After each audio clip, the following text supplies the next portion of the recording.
Assalamualaikum warahmatullahi wabarakatuh. Alhamdulillahirabbil alamin wassalatu wassalamu ala asrofil anbiya'i wal mursalin wa ala alihi washabihi rasulillahi ajmain. Puji dan syukur kita panjatkan kepada kehadirat Allah Subhanahu wa taala, dan tak lupa pula selawat berangkaikan salam kita hadiahkan kepada junjungan kita Nabi besar Nabiullah Muhammad sallallahu alaihi wasallam dengan mengucapkan lafaz Allahumma shalli ala sayyidina Muhammad wa ala ali sayyidina Muhammad. Baik, untuk mempersingkat waktu, izinkan kami mempresentasikan materi kami. Baik, kepada rekan saya persilahkan dengan segala hormat.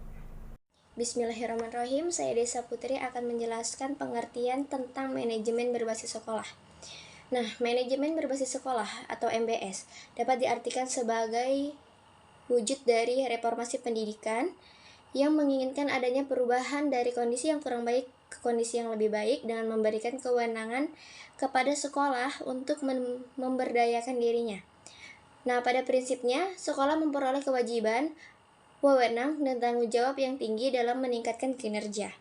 Nah, manajemen pendidikan berbasis sekolah ini merupakan salah satu model inovasi pendidikan di di Indonesia sebagai muara dari desentralisasi pendidikan dalam kerangka proses reformasi pendidikan. Secara umum, manajemen peningkatan mutu berbasis sekolah atau MPMBS dapat diartikan sebagai model manajemen yang memberikan otonomi lebih besar kepada sekolah dan mendorong pengambilan keputusan partisipatif yang menimbulkan secara langsung semua warga sekolah seperti guru, siswa, kepala sekolah, karyawan, orang tua siswa, dan masyarakat untuk meningkatkan mutu sekolah berdasarkan kebijakan pendidikan nasional. Melalui hubungan yang harmonis diharapkan tercapainya suatu tujuan hubungan sekolah dengan masyarakat, yaitu proses pendidikan terlaksananya secara produktif, efektif, dan efisien sehingga menghasilkan kelulusan yang produktif dan berkualitas. Mungkin itu saja dari saya, akan dilanjutkan oleh materi selanjutnya. B. Ekstensi manajemen berbasis sekolah. Menurut Undang-Undang Nomor 20 Tahun 2003 tentang Sistem Pendidikan Nasional, pada bagian penjelasan Pasal 51 Ayat 1, manajemen berbasis sekolah atau madrasah adalah bentuk otonomi manajemen pendidikan pada suatu pendidik, yang dalam hal ini kepala sekolah atau madrasah dan guru dibantu oleh komite sekolah atau madrasah dalam mengelola kegiatan pendidikan. Berdasarkan hal tersebut, muncullah suatu pemikiran atau inovasi dalam pendidikan dan pengelolaan pendidikan yang memberi kebijakan kepada masing-masing sekolah untuk mengatur dan melaksanakan berbagai kebijakan dari pemerintah. Salah satu manifestasi adanya desentralisasi pendidikan dalam bentuk manajemen berbasis sekolah diyakini dapat meningkatkan efisiensi, relevansi, pemerataan, dan mutu pendidikan serta memenuhi azas keadilan dan demokratisasi. Eksistensi MBS memiliki beberapa manfaat yang signifikan. Pertama, dengan memberikan kewenangan kepada sekolah, MBS memungkinkan mereka untuk merespon lebih baik terhadap kebutuhan dan tantangan yang dihadapi oleh siswa mereka. Setiap sekolah memiliki konteks dan kebutuhan yang berbeda, dan dengan MBS mereka dapat mengadaptasi strategi pendidikan yang sesuai untuk memenuhi kebutuhan siswa secara lebih efektif. MBS meningkatkan akuntabilitas sekolah. Dalam model MBS, sekolah diharapkan untuk mempertanggungjawabkan keputusan dan hasil kinerja mereka kepada komunitas sekolah. Selain itu, MBS juga membutuhkan komitmen yang kuat dari semua pihak terkait, termasuk kepala sekolah, guru, orang tua, dan siswa.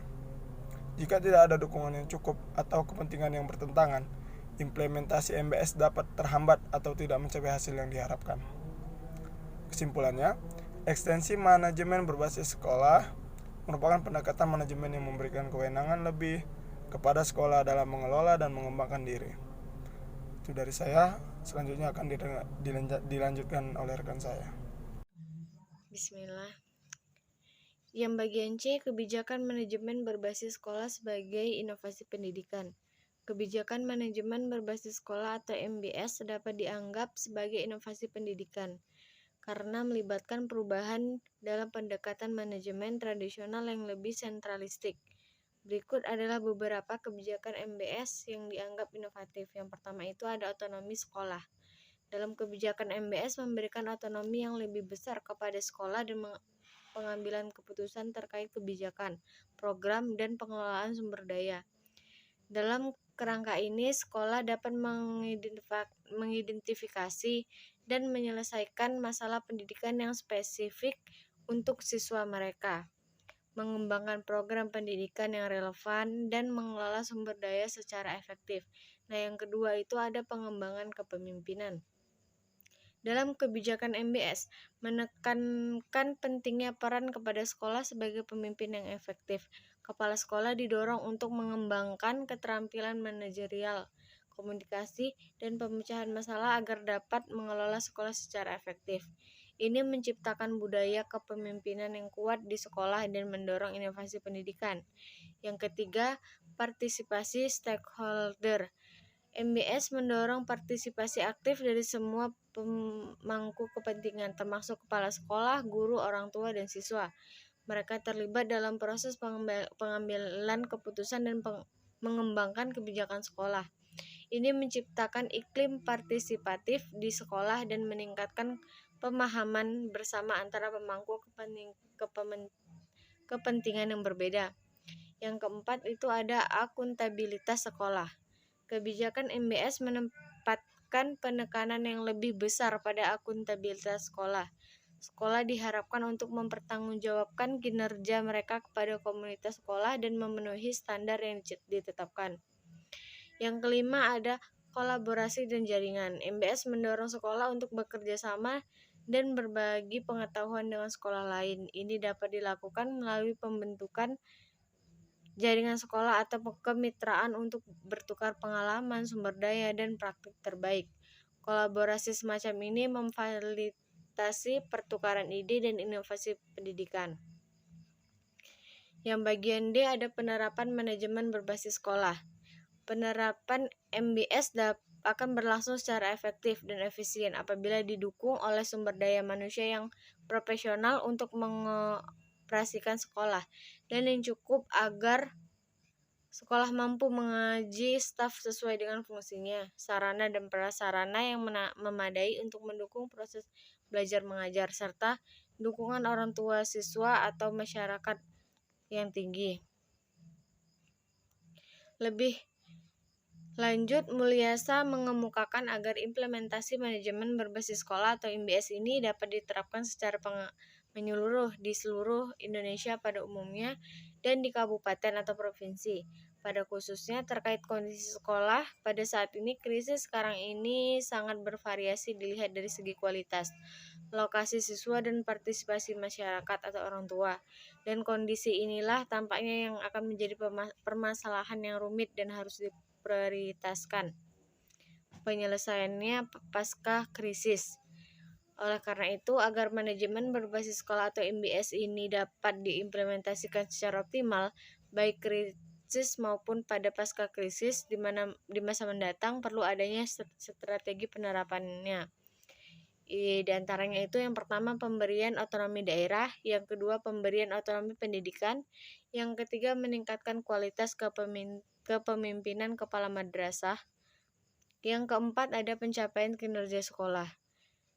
D. Penerapan manajemen berbasis di sekolah. Penerapan MBS akan berlangsung secara efektif dan efisien apabila didukung oleh sumber daya manusia yang profesional untuk mengoperasikan sekolah, dan yang cukup agar sekolah mampu mengaji staf sesuai dengan fungsinya, sarana dan prasarana yang memadai untuk mendukung proses belajar mengajar, serta dukungan orang tua siswa atau masyarakat yang tinggi. Lebih lanjut, Mulyasa mengemukakan agar implementasi manajemen berbasis sekolah atau MBS dapat diterapkan secara menyeluruh di Indonesia pada umumnya terkait kondisi sekolah pada saat krisis sekarang ini. Dan kondisi inilah tampaknya yang akan menjadi permasalahan yang rumit dan harus diprioritaskan penyelesaiannya pasca krisis. Pada pasca krisis di mana mendatang perlu adanya strategi dan penerapannya, yaitu 1. Pemberian otonomi daerah. Dalam konteks pemberian otonomi daerah, penerapan MBS di sekolah dapat memberikan kesempatan bagi daerah untuk memperluas otonomi mereka kepada sekolah-sekolah di wilayah tersebut dengan MBS. Kemudian 2. Pemberian otonomi pendidikan. Penerapan MBS di sekolah juga dapat menjadi wahana dalam mewujudkan pemberian otonomi pendidikan dengan memberikan kewenangan kepada sekolah dalam mengambil keputusan terkait kebijakan dan program pendidikan. 3. Meningkatkan kualitas kepemimpinan kepala madrasah. MBS menekankan pentingnya peran kepala sekolah sebagai pimpinan yang efektif. 4. Pencapaian kinerja sekolah. Penerapan MBS di sekolah juga berkontribusi pada pencapaian kinerja sekolah. Dalam kerangka MBS, sekolah dituntut untuk mempertanggungjawabkan kinerja mereka dan memenuhi standar yang ditetapkan. Kemudian, penerapan MBS di sekolah, baik itu sekolah formal maupun madrasah, dapat menjadi instrumen yang relevan untuk mencapai tujuan-tujuan yang Anda sebutkan sebelumnya, dengan memberikan otonomi kepada sekolah dan meningkatkan kepemimpinan serta akuntabilitas. MBS dapat memfasilitasi perubahan positif dan peningkatan kualitas pendidikan di tingkat lokal. Manfaat MBS bagi masyarakat pendidikan. Manajemen berbasis sekolah atau MBS memiliki berbagai manfaat bagi masyarakat pendidikan. Berikut adalah beberapa manfaat MBS bagi masyarakat pendidikan. Yaitu 1. Peningkatan kualitas pendidikan. MBS memberikan kesempatan bagi sekolah untuk mengelola dan menggunakan diri sesuai kebutuhan dan kondisi lokal. Kemudian 2. Keterlibatan orang tua dan masyarakat. MBS mendorong partisipasi aktif orang tua, anggota masyarakat, dan pemangku kepentingan lainnya dalam pengelolaan sekolah melalui kolaborasi yang erat antara sekolah dan masyarakat. Kemudian 3. Pemenuhan kebutuhan lokal. Setiap daerah memiliki konteks dan kebutuhan pendidikan yang berbeda. Dengan MBS, sekolah memiliki kewenangan untuk merancang program pendidikan yang relevan dengan kebutuhan lokal. Hal ini memungkinkan adanya penyesuaian kurikulum, metode pembelajaran, dan strategi pendidikan lainnya. 4.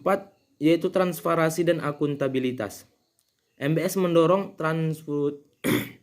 transparansi dan akuntabilitas dalam pengelolaan sekolah melalui mekanisme partisipatif dan pertanggungjawaban yang jelas. Masyarakat dapat melihat dan memahami bagaimana sekolah mengelola sumber daya dan mencapai hasil pendidikan. Kemudian 5. Yaitu pengembangan keterampilan dan kemandirian. Dalam konteks MBS, sekolah didorong untuk mengembangkan keterampilan dan kemandirian dalam pengelolaan. Guru dan staf sekolah memiliki kesempatan untuk mengambil peran yang lebih aktif dan dalam pengambilan keputusan dan pengembangan program pendidikan. Hal ini membantu meningkatkan keterampilan manajerial dan kepemimpinan mereka, yang juga bermanfaat bagi pembelajaran, pengembangan pribadi dan profesional mereka.